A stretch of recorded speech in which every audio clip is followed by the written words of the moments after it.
все вот электромобили, которые я попробовал, и автомобили, я вижу нотку, знаете, вот этой ностальгии по бензиновому мотору. То есть тебе дают попробовать электромобиль, но он не является полноценным. Все равно хочется вернуться к аналогу, ребят. Либо чтобы это был автомобиль номер 2, например, да, а основной все-таки на бензине. Рано или поздно электрификация, конечно, нас захватит. Я в этом не сомневаюсь. И электромобилей будет много, может быть, еще какие-то виды топлива будут альтернативные, но это мы посмотрим. Значит, Tesla — это именно тот электромобиль, который начал с чистого листа, и это чувствуется во всем.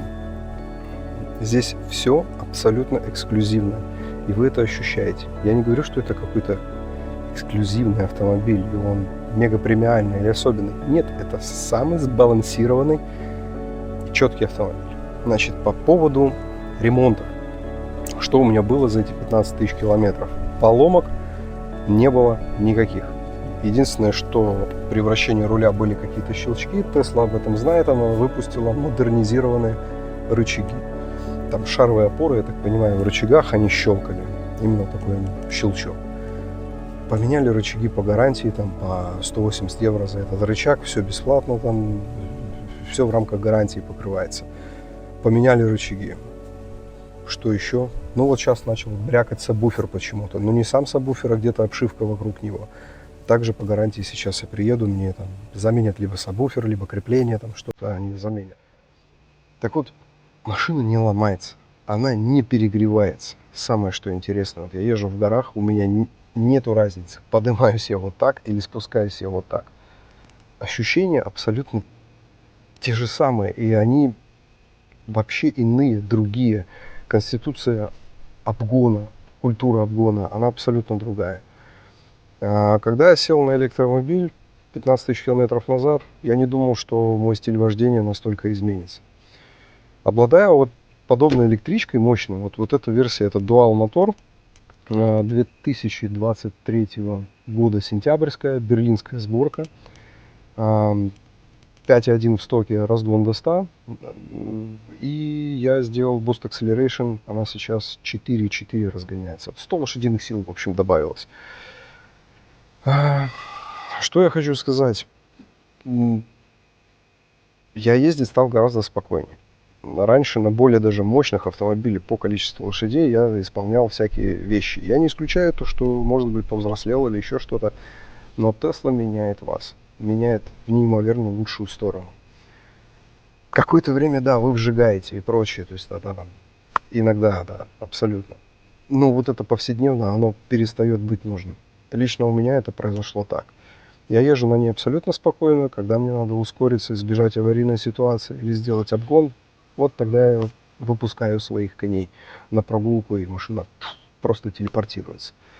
Эта машина очень сильно поменяла мою жизнь к лучшему, жизнь моей семьи, потому что раньше мы искали чего, куда поехать, что посмотреть, чего бы купить. И так все время чего-то хотелось с течением времени. И с автомобилями было точно так же. Что произошло после приобретения Tesla? Вы знаете, это примерно когда ты всю жизнь холостой и ищешь девушку, знакомишься с одной, с другой, расстаешься, понять не можешь, почему это происходит, да. А когда у тебя завязываются отношения и появляется ребенок, все внезапно останавливается, и жизнь обретает свой смысл. Вот у меня родилась дочка, и я понял то, что это та девушка, которую я всю жизнь искал. И та женщина, которая мне подарила этого ребенка, придали мне это спокойствие, и больше ничего не ищу. Так вот, вот этот электромобиль сделал то же самое с машинами и со всеми шопингами, покупками. Вы знаете, мы купили эту машину, и больше мы ничего не хотим. У нас есть тачка, мы можем в нее сесть, поехать куда угодно. И это в таком классном режиме и ритме происходит. Все благодаря реальному автопилоту. Не контролю полосы, не контролю дистанции, там вот эти всякие датчики, вспомогательные ассистенты, а именно полноценному автопилоту. Здесь стоит базовый автопилот, самый базовый, который только есть. То есть мы не покупали расширенный, мы не покупали ФСД, который там в Европе не работает, это отдельная тема. Пока что. Мы едем всю дорогу, ставим автопилот, и она едет сама, она не получает штрафы, потому что она едет по знакам. Естественно, надо смотреть, какой-то знак бывает, не распознается, но это очень-очень редко происходит. Это из 100 случаев 2 случая примерно. Итак, ребята, по недостаткам. Значит, касаемо сколов. Сколов нет. Не знаю, почему все говорят, что там вот этот бампер, он неудачный. В общем, все пытаются как-то найти какие-то недостатки. Я их не вижу. Абсолютно идеальная машина. Ничего не пескоструится, ничего не портится. Пока что за 15 тысяч километров автомобиль в том же виде, как изначально покупался. Фары сразу же затянул в пленку. В принципе и все. Капот не трогал, ничего не трогал. Автопилот не глючит. Ездим, путешествуем, проезжаем 1000 километров. Вообще никаких проблем. Вот если взять, посчитать все количество километров, которое было пройдено на автомобиле в ручном режиме и в автопилотном, жалко, нигде нельзя посмотреть эту статистику, я уверен, что у меня больше 50% идет на автопилоте. Поэтому работает безупречно. Распознавание разметки, временной разметки, постоянной, какой угодно.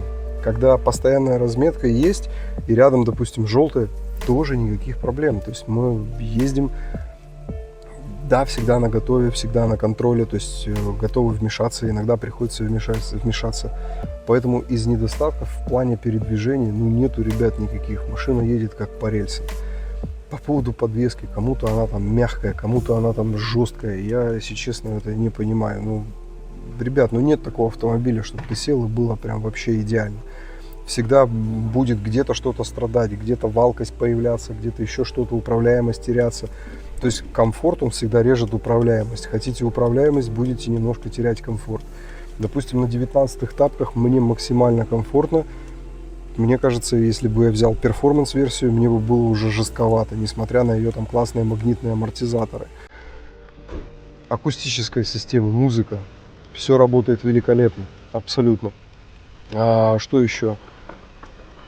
Навигация, интернет, всегда есть знания по пробкам, всегда есть информация там о погоде, автомобиль понимает, куда он едет, в какую погоду, она рассчитывает заряд батареи.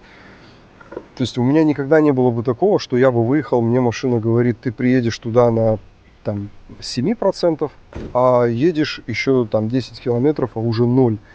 Никогда, она всегда перестраховывается, даже чуть-чуть подстраховывается и всегда грамотно все подсчитывает. Особенно, братцы, я очень удивлен в горах. Когда ты едешь, видишь, что тебе до финиша 30 километров, у тебя заряд 60%, а ты приедешь на 62%. Как это так? Это система рекуперации. Вот. И все работает точно. Я всегда приезжаю процент в процент. В крайних редких исключениях, когда там очень жарко работает климат-контроль, только тогда может быть расхождение в 1%. Вот. Поэтому к чему я все это веду? К тому, что этот автомобиль изначально был электромобиль разработан и создан, чтобы быть электромобилем. Его не переделали из бензинового автомобиля. Его сделали сразу же электрическим и развивают как электрический. Остальные концерны, они делают из бензиновых машин электрические. Здесь же абсолютно чистая история. По поводу китайцев ничего против не имею. Ребята, они очень классно выглядят. Они офигенные, тут спору нет. Отделка, материалы, косяков неимоверно. То вода где-то течет, то что-то скрипит. А гарантийного обслуживания так такового нету. Поэтому почему Tesla? Потому что это золотая середина. У нее не так много экранов, у нее не так много всяких наворотов. Но при этом, если что-то сломалось, тебе меняют в моменте. С тобой не спорят, ничего платить не надо, все нормально. То есть сервис развит неимоверно. Зарядки свои великолепные. 20-30 минут зарядился, поехал дальше. Этих суперчарджеров в Европе просто неимоверное количество. Поэтому если бы, допустим, сейчас надо было бы продать эту машину и купить какую-то другую, на сегодняшний день я бы даже еще не стал думать покупать какого-то другого производителя. Потому что пока что это самая продуманная технологичная машина на сегодняшний день. Как электричка и как вообще в целом по системе автопилота. Поэтому, ребята, подумайте очень хорошо перед тем, как делать свой выбор. И не ведитесь на обертку. не все хорошее, что блестит, как говорится. Поэтому вот здесь оптимальный фантик, оптимальная упаковка, все сбалансировано, баланс. Где-то экранов больше, где-то примочек больше. Не ведитесь на это. Берите то, что проверено, то, что работает, то, что не ломается. А если ломается, они не только вам меняют эти детали, но они их еще и модернизируют. Как, допустим, взять проблему с рычагами. Они поставили не просто новые рычаги, которые защелкали, заскрипели, а они поставили рычаги абсолютно модернизированные, у которых такой проблемы не будет. Что еще, вот, допустим, вам сказать из недостатков? Ребят, ну, все, что меня не устраивало, вы можете посмотреть на моем канале. Я купил там задний монитор сзади. Но в новых машинах он уже есть, допустим. Не устраивает то, что нет вентиляции. Кинул накидки, снял их. Сейчас они мне надоели. Буду делать оригинальную вентиляцию внутри салона. То есть оригинально китайскую. Но с управлением через экран, все как положено. То есть, в принципе, если что-то не устраивает, это все можно взять и купить, и поставить, доукомплектовать, так сказать. Вы можете взять хороший упакованный китаец, где все это уже есть, но вопрос, как оно будет работать. В общем, другим производителям надо дать шанс, надо дать время, пускай они подтягиваются, пускай они что-то изобретают, пускай они следят за качеством. На сегодняшний день только автомобиль Tesla, я от всего сердца говорю, он следит за своим качеством, реально. Если где-то какой-то косяк на сервисе, с тобой не спорят, ничего не доказывают, они просто берут и меняют. Берут и просто делают, исправляют какой-то недочет. Если у тебя заскрипела панель, вон как на канале Tesla Stories, например, ему взяли там, поменяли эту панель. То есть, казалось бы, скрипит, надо чем-то проклеить, но, блин, взяли, поменяли человеку панель. Ну, я считаю, это круто, максимально клиентоориентированный подход.